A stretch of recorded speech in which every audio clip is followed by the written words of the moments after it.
As they walked back home, Carlos couldn't help but gaze at Ava, who was babbling and cooing in her mother's arms. He was still in awe of the tiny human who had brought so much joy and wonder into their lives. "Hey, Lucia," he said, his voice soft and curious. "Do you think Ava's powers are still there?" Lucia smiled, her eyes shining with love. "I think so," she whispered. "She's still so small, but I can feel it sometimes. A tiny spark of energy when she touches me." Carlos's eyes widened in wonder. "That's amazing," he breathed. "Our little superhero." Ava gurgled and stretched out her tiny hand as if reaching for something. Carlos's heart melted as he watched her, his mind racing with possibilities. "What do you think she'll be able to do when she grows up?" he asked Lucia, his voice full of excitement. Lucia's smile grew wider. "The sky's the limit, Carlos. With our love and support, she can do anything." It was dark when Adam arrived home. As Adam walked into the living room, he could sense the tension in Carlos's body language. "Hey man, how'd it go with the counselor?" he asked, dropping onto the couch beside Carlos. Carlos let out a deep breath, his eyes still fixed on some invisible point ahead. "It was a close call, Adam, but we got through it." Adam's eyes narrowed. "What happened?" Carlos turned to face him, his expression serious. "The nurse who gave Ava the Curium drug came clean about what she did. And the counselor, well, let's just say he's not happy about it." Adam's eyes widened in surprise. "Damn. But they're not taking Ava away, are they?" Carlos shook his head. "No, we convinced them to let us keep her. But we have to keep her powers hidden, Adam. The counselor made it clear that if she loses control again, they'll take her away for good." Adam's face set in a determined expression. "We'll make sure that doesn't happen, Carlos. We'll help her learn to control her powers, together." As the conversation came to a close, Carlos and Adam exchanged warm smiles, the tension of the day melting away. "Well, good night, man," Adam said, standing up and stretching his arms over his head. "Good night, Adam," Carlos replied, his voice relaxed. "Thanks for listening, man. It means a lot." Adam nodded, his eyes understanding. "Anytime, Carlos. That's what friends are for."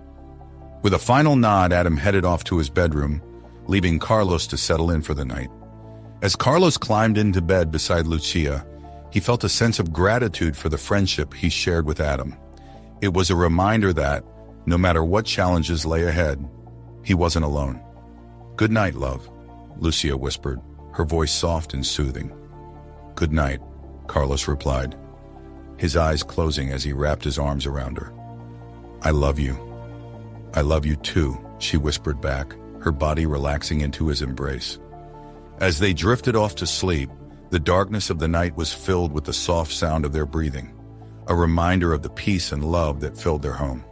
"Wakey, wakey," Lucia sang, her voice cheerful and bright.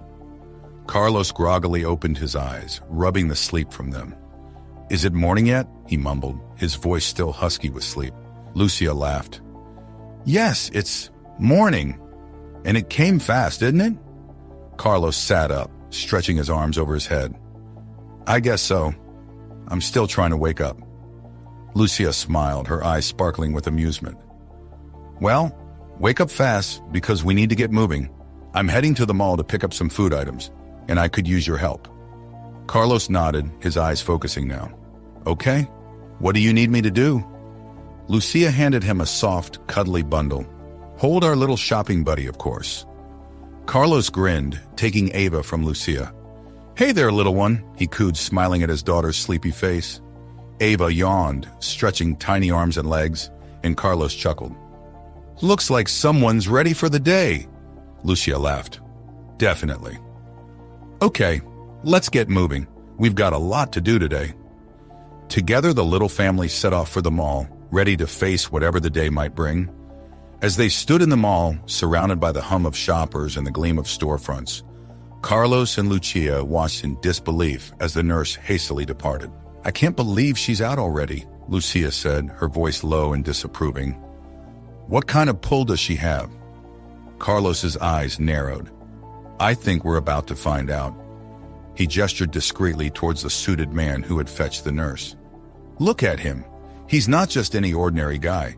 He's got connections, Lucia, the kind that can get someone out of custody in no time. Lucia's eyes followed Carlos's gaze, and her expression turned thoughtful. You think she's related to someone important? Carlos nodded. I think she's related to the counselor himself.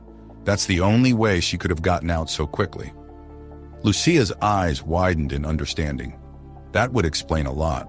The counselor's been acting strange from the start. He's been pushing for Ava's powers to be suppressed, and now his own relative is involved in this mess. Carlos's eyes locked onto hers, a determined glint in his eye. We need to get to the bottom of this, Lucia, for Ava's sake and for our own. They went outside the mall to meet the nurse. The nurse, looking nervous and fidgety, approached them. Hello, Carlos, Lucia. I can explain. Lucia's eyes narrowed. How did you get released so quickly? The nurse hesitated. I have connections, people who help me out. Carlos's eyes darkened. Connections? What kind of connections? The nurse glanced around nervously. Please, let's talk about this elsewhere, not here. Lucia's grip on Carlos's arm tightened. We're not going anywhere with you. You need to tell us what's going on. The nurse's eyes darted back and forth, her voice barely above a whisper. I was released because I have information. Information that could help your daughter, Ava. Carlos's eyes narrowed. What information? But before the nurse could respond, a sleek black car pulled up beside them, and a suited man beckoned her over. Time to go, nurse. Your services are needed elsewhere. With a nervous glance at the couple, the nurse scurried off, leaving Carlos and Lucia staring after her in confusion and suspicion.